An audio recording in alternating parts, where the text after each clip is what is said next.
Friends ఇక్కడ చూస్తున్నారు కదా, ఇది మొగవరి అన్నమాట. ఇది ఎలా అలుకుడు చేయాలో మనం ఇప్పుడు చూద్దాము. మనము నార్మల్ వరి అలుకుడు చేసినట్టు కాకుండా దీన్ని చాలా చిన్నదిగా ఒక పాయలాగా చిన్నదిగా చేసి అందులో కొంచెం సన్నగా అలుకుడు చేసుకోవాలి. చూడండి ఇక్కడ నేను చూపిస్తున్నాను కదా, ఈ విధంగా అలుకుడు చేసుకోవాలి. ఎందుకంటే ఇది ఎక్కువగా ఇవ్వరు మొగవరి అనేది. ఒక ప్యాకెట్లో ఒక 2 kgs మాత్రమే వస్తాయి. వాటిని పొడవుగా మనము అలుకుడు చేసుకోవడం వల్ల చూస్తున్నారు కదా, నారు పీకడానికి చాలా ఈజీగా ఉంటుంది. చూడండి ఫ్రెండ్స్, ఇగో ఇలా ఒక పాయలాగా పోసుకోవాలి. చూస్తున్నారు కదా, ఇది నారు పోసిన తర్వాత 3rd డే. ఇప్పుడు చూడండి, ఇది 5th డే అన్నమాట. చూస్తున్నారు కదా, ఇగో వాటర్ తీసేయడం ఎలా అంటే సైడ్లలోకి ఇలా వీటిని బెడ్లు కొట్టడం అని చెప్పి అంటారు. చూస్తున్నారు కదా ఫ్రెండ్స్, ఇగో ఇక్కడ 3 ఎలా ఉన్నాయో చూస్తున్నారు కదా, ఇవి ఆడవరి అన్నమాట. ఇగో ఇటు సైడ్ వచ్చేసి ఇవి మగవరి. చూస్తున్నారు కదా ఫ్రెండ్స్, ఇది మొత్తం మగవరి. చూస్తున్నారు కదా, మీకు క్లారిటీగా hi friends, good morning, welcome to Srinitya vlogs. ఎలా ఉన్నారు మీరు?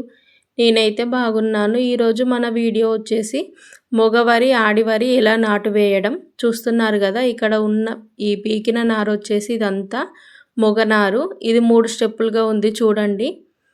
ఇది 3 స్టెప్పులు ఎలా అంటే ఒకటి పోసిన తర్వాత 10 రోజులకి ఇంకొకటి, అది పోసిన తర్వాత 10 రోజులకి ఇంకొకటి పోసాము. దీన్ని నాటు ఎలా వేయాలో చూడండి. చూస్తున్నారు కదా ఫ్రెండ్స్, ఒక పైపు కొలత అనేది మనకి వాళ్ళు ఇస్తారు. ఆ పైపుని ఈ ఒడ్డుకి ఆ ఒడ్డుకి పట్టుకొని, చూస్తున్నారు కదా, ఇది ఇలా పైప్ పెట్టుకొని మనము తాడుని నాటిన తర్వాత ఆ మధ్యలో 3 వ్యక్తులు వేసుకుంటూ వస్తారు నాటు. ఆ 3 ఎందుకు వేస్తారు అని అంటే, మనం ఇంతకుముందు చెప్పాం కదా 3 స్టెప్స్గా పోసుకున్నాము అని. అయితే అందులో మనం కలర్స్ అనేవి పెట్టాలి.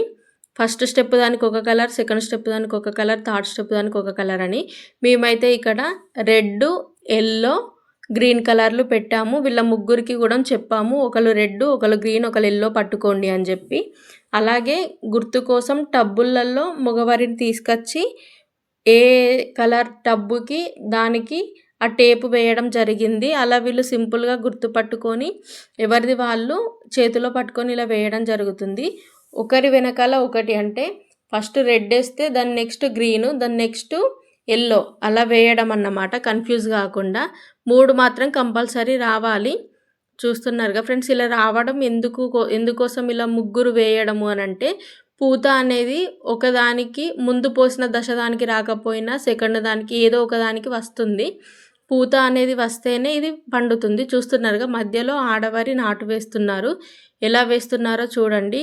అటు ఇటు మగవరికి మధ్యలో వేయడం, అటు ఇటు గ్యాప్ వదిలిపెట్టుకోవాలి. ఎందుకోసం అనంటే, మనము ప్రత్యేకంగా ఈ మగవరికి మందు వేయడం జరుగుతుంది, మందు స్ప్రే చేయడం, కోయడం జరుగుతుంది. ఇది పెరిగిన తర్వాత చాలా పెద్దగా అవుతుందంట, దంటు బాగా పోస్తుంది. అందుకోసమనే గ్యాప్ కొంచెం ఎక్కువగా వదిలిపెట్టుకొని మధ్యలో 6 లేదా 7 ఆడకర్రలు మాత్రమే వేసుకోవాలి. లేదు అని అంటే ఎక్కువగా మనము ఇప్పుడు చూసుకొని వేస్తే తర్వాత చాలా ఇబ్బంది అవుతుంది, కోయడానికైనా మందు కొట్టడానికైనా మగవారికి మందు పోయడానికైనా. ఇక్కడ చూడండి, ఇలా లైన్స్ కొట్టుకున్న తర్వాత మధ్యలో ఇలా ఆడవరి అనేది వేసుకోవాలి. చూస్తున్నారు కదా ఫ్రెండ్స్, ఇక్కడ ఇలా వేసుకోవాలి. చూస్తున్నారు కదా, వీళ్ళు ఇలా మనకి మగవరి అనేది వేయడానికి